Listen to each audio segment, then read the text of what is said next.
ஓம் சாந்தி, ஓம் சாந்தி, ஓம் சாந்தி.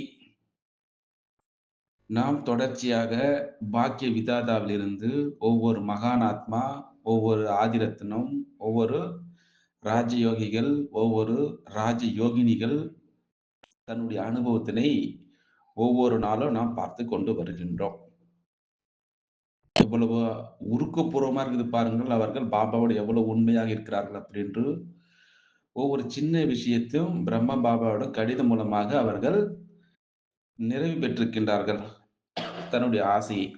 அந்த வகையில நாம் இன்றைக்கு பார்க்கக்கூடிய மகானாத்மா பிரம்மகுமாரி அஸ்ஸாம் கவுஹாத்திலிருந்து பிரம்மகுமாரி ஷீலா சகோதரி நம்மிடம் தான் பெற்ற அனுபவத்தினை பகிர்ந்து கொள்ளப் போகின்றார் இன்று. பிரம்மகுமாரி ஷீலா சகோதரி சொல்கின்றார், நான் இனிமையான மதுபனிற்கு, அதாவது பாண்டபவனில் இருக்கக்கூடிய மதுபனிற்கு பாப்தாதாவை சந்திக்க வந்திருந்தேன். பாப்தாதா அப்படி என்றால் சிவபாபா ஒளியா இருக்கின்றார். பிரம்ம பாபாவுடைய நெற்றியில 2 பேரும் கம்பைண்டாக இருப்பதுதான் பாப்தாதா. அப்பொழுது பாபாவுடைய அறையின் பக்கம் சென்ற பொழுது நான் ஒரு விசித்திரமான அனுபவத்தை அடைந்தேன். அப்போ நான் அந்த அறையினுடைய கதவு வரை சென்ற பொழுது தூரத்தில் இருந்தே பாபா இனிய குரலில் வாருங்கள், என்னுடைய ஷீலா குழந்தை வாருங்கள் என என்னை அழைத்தார் அப்படின்னு அழகான தன்னுடைய அனுபவத்தினை சொல்லிக் கொண்டிருக்கின்றார். இப்படி கேட்ட உடனே நான் எவ்வளவு ஆனந்தமாகிவிட்டேன் தெரியுமா? அப்போ அந்த அன்பு கடலில் நான் மூழ்கி விட்டேன். இது மட்டுமா? பாபாவிற்கு என்னுடைய பெயர் எப்படி தெரியும்? நான் அதே ஷீலா தான் அப்படி என்று மனதில் யோசிக்க ஆரம்பித்தேன். உண்மையில் ஞானக்கடல் அனைத்தும் தெரிந்தவனுடைய அந்த வித்தியாசமான அனுபவத்தினை பாபா எனக்கு செய்வித்தார். பிறகு பாருங்கள், பாபா, மகளே, என்னவெல்லாம் உங்களுக்கு அவசியமோ அது முழுவதும் பாபா வீட்டிலிருந்து உங்களுக்கு கிடைக்கும் அப்படி என்று என்னிடம் சொன்னார்.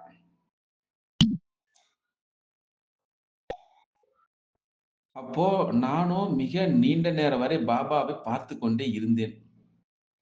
பிறகு பாபா கதியில் அமர வைத்து மடியில எடுத்துக்கொண்டார். அந்த மடியினுடைய அனுபவம் எவ்வளவு அழகாக இருந்தது.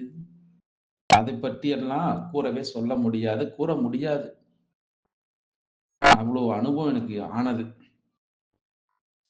அதாவது மிக நீண்ட காலமாக பிரிந்திருந்த தாய் தந்தையினுடைய அன்பு போல எனக்கு இருந்தது அப்படின்னு அழகாக அஸ்ஸாம் கவுஹாத்திலிருந்து பிரம்மகுமாரி ஷீலா சகோதரி தன்னுடைய அனுபவத்தினை இந்த பாக்கிய விதாத மூலமாக சொல்லிக் கொண்டு வருகிறார். இன்னொரு அழகான அனுபவத்தினை நம்மிடம் பகிர்ந்து கொள்ளப் போகின்றார். ஒரு முறை பாபா என்னை குடில்னு சொல்லுவாங்க. 4 தாமத்துல ஒரு இடம்தான் குடில். ஆண்டவனுக்கு இருக்கின்றது. அந்த குடிசைக்கு தன்னிடம் அழைத்து அனைத்து இடங்களுடைய சேவையினுடைய செய்திகளை கேட்டார். அப்போ அப்பா தன்னுடைய குழந்தைகளுடைய நிலவரங்களை கேட்டு முன்னேறுவதற்கான ஆலோசனை தருகின்றார். அது மட்டுமின்றி அவர்களை லேசாக ஆக்கி விடுகின்றார். அந்த அனுபவம் எனக்கு இனிய பாபாவிடம் அந்த அனுபவம் ஆனது. நான் எப்பொழுதெல்லாம் பாபாவை பார்க்கின்றேனோ, அப்போ மகிழ்ச்சியில மூழ்கி போய்விடுவேன் அப்படின்னு சொல்லிக் கொண்டிருக்கின்றார். பிறகு பாபா என்னிடம் வந்து, மகளே, மற்ற சென்டர்களையும் பார்க்க செல்வீர்களா அப்படின்னு என்னிடம் கேள்வி கேட்டார். இப்படி சொன்ன பிறகு பாபா என்னை டில்லி, அதாவது முஜாப்பூர் பாட்னா போன்ற சேவை நிலையங்களுக்கு சென்று வர எனக்கு புரோகிராம் செய்தார். சேவைக்கு அனுப்பக்கூடிய நேரம் பாபா எனக்கு கை காட்டிக் கொண்டே கடைசியாக, "மகளே, நீ எங்கு சென்றாலும் அங்கு சர்வீஸ், சர்வீஸ், சர்வீஸ்" என்ற மகா வாக்கியத்தை சொன்னார். சேவை, சேவை, சேவை. உண்மையில் பாபா எனக்கு சேவையினுடைய வரதானம் கொடுத்தார். நான் என் வாழ்க்கையில் பாபாவுடைய வரதானத்தை கூடவே வைத்துக்கொண்டு, நான் எங்கெல்லாம் சேவை செய்கின்றனோ, சேவைக்காக என்னவெல்லாம் நான் எண்ணம் செய்கின்றனோ, எண்ணம் அப்படின்னு சங்கல்பம் சொல்லுவாங்க ஆன்மீகத்துல. அந்த எண்ணம் அவைகள் எல்லாம் வெற்றி அடைந்து கொண்டே இருந்தது. இதுபோல பிரம்மகுமாரி ஷீலா சகோதரி தன்னோட அனுபவத்தினை நம்மிடம் பகிர்ந்து கொண்டு இருக்கின்றார்கள். பிறகு பாபா எனக்கு வரதானம் கொடுத்து, ஆசீர்வாதம் கொடுத்து என்னை முன்னேற்றினார்.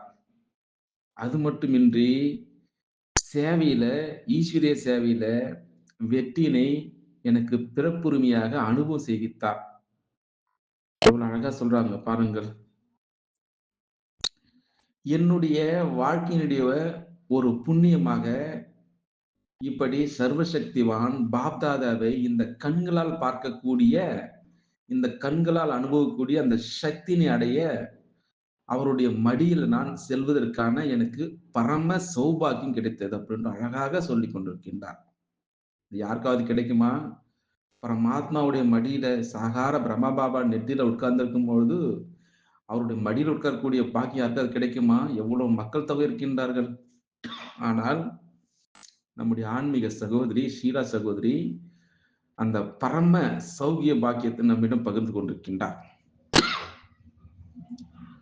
சாகாரத்தில் தாய் தந்தை இருவருடைய மடியும் அடைந்து நான் என்னை சதா கோடான கோடி பாக்கியவனாக நினைக்கின்றேன். இதுபோல தன்னுடைய அனுபவத்தினை சொல்லிக் கொண்டிருக்கின்றார். அதனால்தான் பாபாவுடைய மகா வாக்கியம் என்ன சொல்வது தெரியுமா? இனிமையான குழந்தைகளே, தூய்மையாகி தந்தையிடம் முழு ஆஸ்தி எடுங்கள். ஒரு அப்பாவுடைய ஸ்ரீமத் படி நடந்து கொண்டே இருங்கள். இதுதான் என்ன? உண்மையாக நட்பு உணர்வு அப்படின்ட்டு அழகாக சொல்கின்றார். ஜீவாத்மா தனக்கே தான் நண்பன். ஜீவாத்மா தான் தனக்கு தானே எதிரின்னு சொல்லப்படுகின்றது. இப்பொழுது பாபா ஞானம் கொடுக்கின்றார் என்றால் ஜீவாத்மா தன்னுடைய நண்பன் ஆகின்றது. அதாவது ஆத்மா தூய்மையாகின்றது. அதாவது தன்னுடைய நண்பன் ஆகிறது அப்படின்னு பாபா அடிக்கடி சொல்வதுண்டு. எவ்வளவு அழகாக இருந்தது.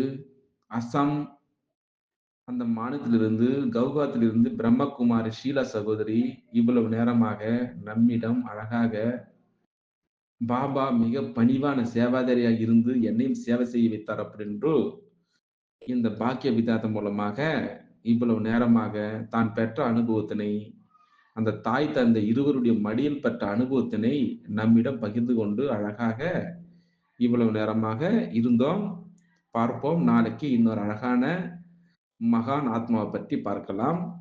அச்சா.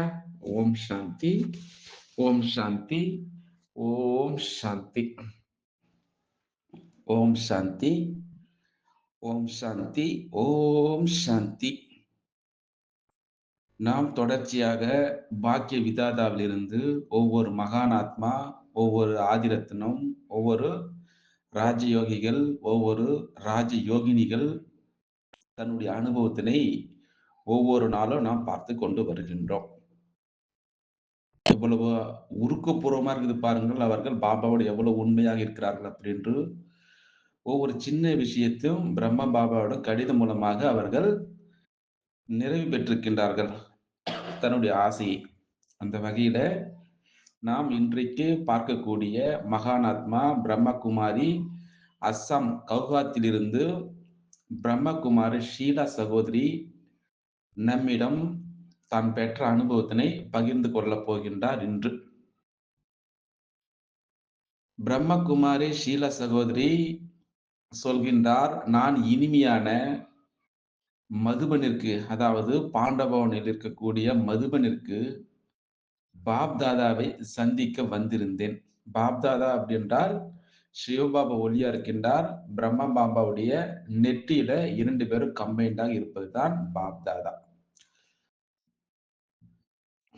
அப்பொழுது பாபாவுடைய அறையின் பக்கம் சென்ற பொழுது, நான் ஒரு விசித்திரமான அனுபவத்தை அடைந்தேன். அப்போ நான் அந்த அறையினுடைய கதவு வரை சென்ற பொழுது,